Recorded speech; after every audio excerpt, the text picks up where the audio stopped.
My child, before you go any further, I need you to hear me say this clearly. I am not finished with you yet. I know what you have been telling yourself lately. I know the quiet thoughts that creep in late at night when the house is silent, and your mind finally has room to wander into the places you try to avoid during the day. I know you have looked at your life, at where you are right now compared to where you thought you would be, and wondered if maybe this is just it. Maybe this is as far as the story goes. Maybe the best chapters have already been written, and what is left is just maintenance, just getting through, just surviving the rest. My beloved, I am here today to tell you, with everything in my heart, that is not true. I am not finished with you yet. I know how convincing that lie can feel. It does not announce itself loudly. It does not arrive as a dramatic declaration of defeat.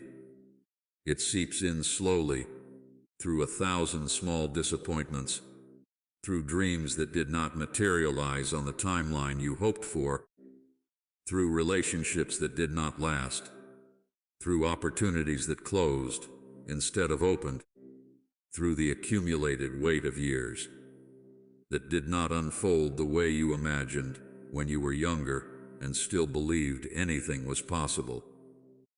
And somewhere along the way, without you even noticing the exact moment it happened, you started to shrink your expectations.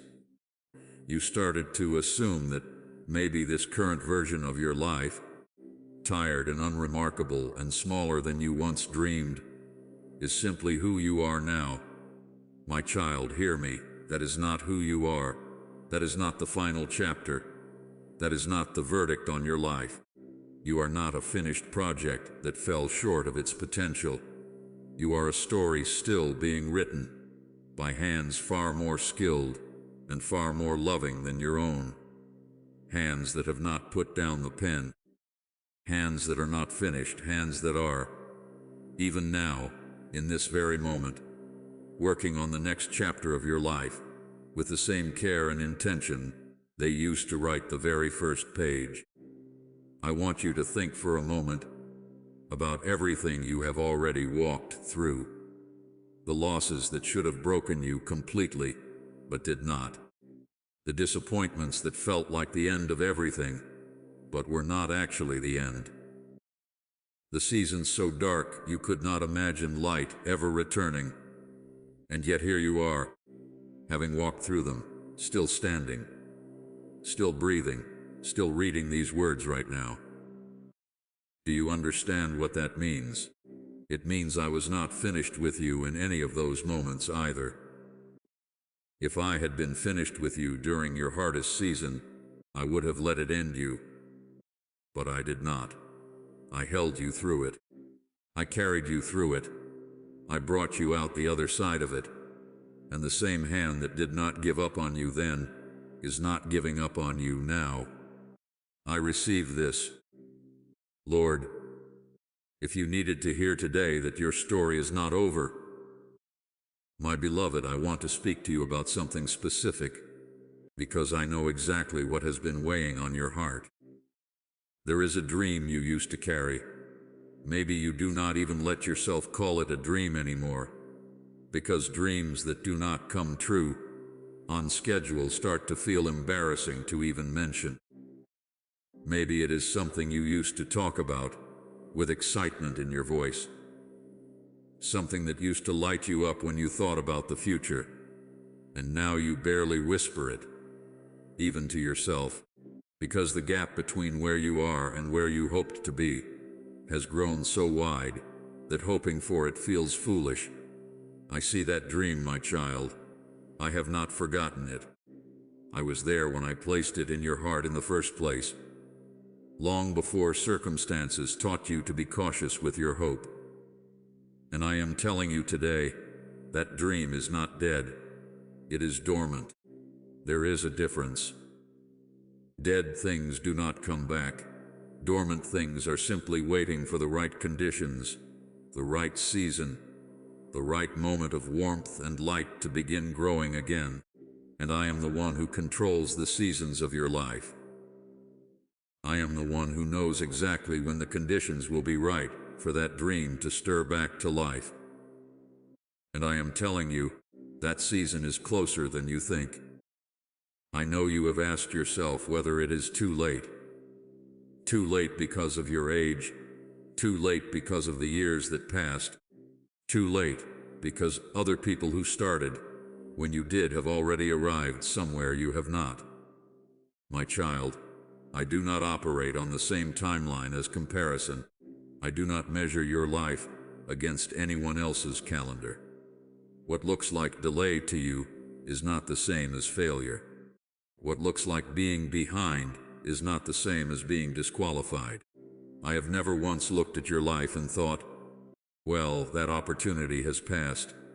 I suppose we will just settle for less now. That is not how I work. I am not limited by the clock the way you are. I can do in a moment what would take you years to accomplish on your own. I can open in an instant what has been closed for a decade. Do not let the passage of time convince you that I have changed my mind about what I placed in your heart. I also want to talk to you about the people who may have suggested, directly or indirectly, that you should give up on certain hopes. The people who, with good intentions, or sometimes not so good intentions, told you to be realistic, to settle, to accept that some things simply are not meant for you.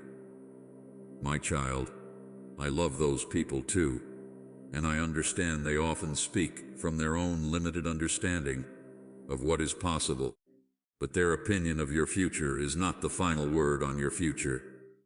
I am the final word, and I have not said no to what I placed in your heart. I have only said not yet. There is a profound difference between those two answers, and I need you to stop treating my not yet as if it were a no. Please consider supporting our channel through the Super Thanks button below. Your support helps us continue bringing these messages of hope and encouragement to people who need to hear them. My child, I want to address the exhaustion you feel about waiting. I know that hope deferred makes the heart sick. I know the particular ache of watching the same prayer remain unanswered, month after month, year after year, until you almost stop noticing you are still praying it, because it has become so woven into the background of your daily life. I know how tempting it is to simply stop hoping altogether, because hope that keeps getting disappointed starts to feel like a wound that will not heal, reopened every single time you allow yourself to want something and it does not arrive. But my beloved, I am asking you not to let the waiting convince you that I am not working. Waiting and inactivity are not the same thing. While you wait, I am working. I am arranging circumstances you cannot see. I am preparing people you have not yet met. I am shaping situations that have not yet come into view. I am working on your character, refining the parts of you that need to be ready to carry what I am bringing.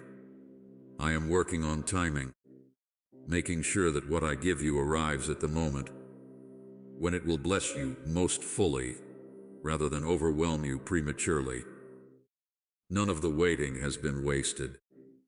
Every single day of it has been productive in ways that are invisible to you right now, but will be undeniable when you finally see the full picture.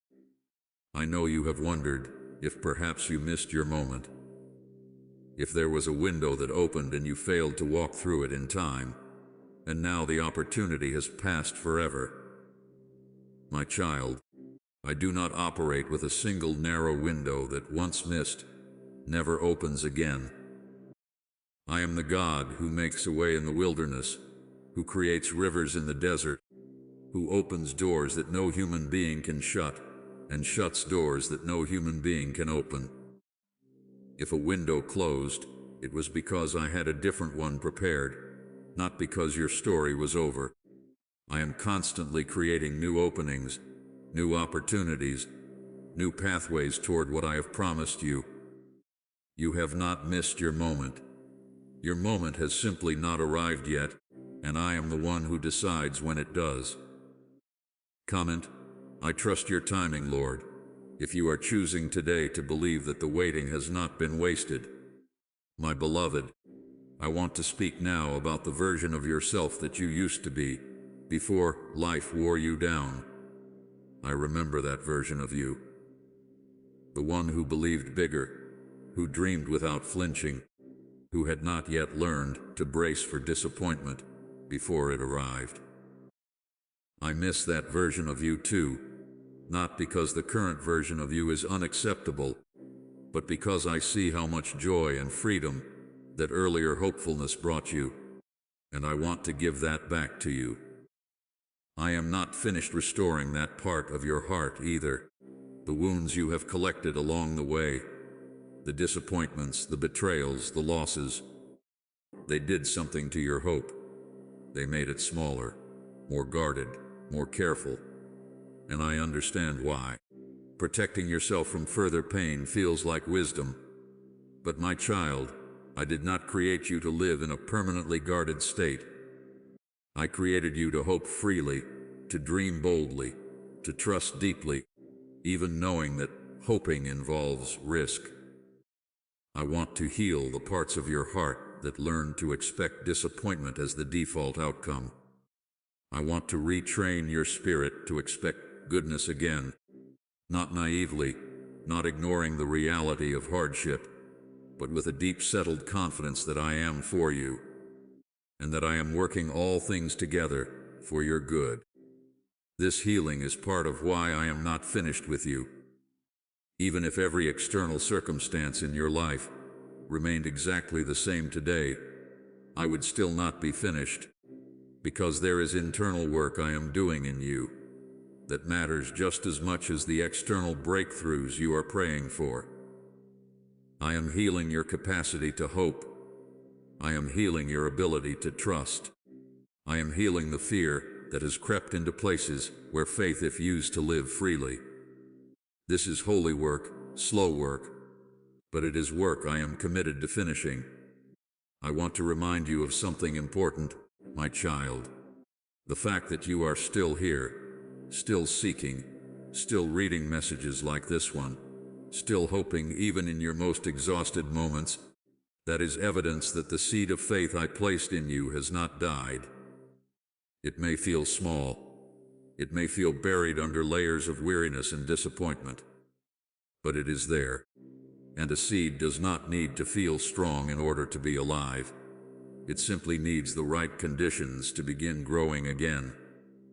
And I am providing those conditions right now, in this very message, in this very moment, watering something in your spirit that has felt dry for far too long.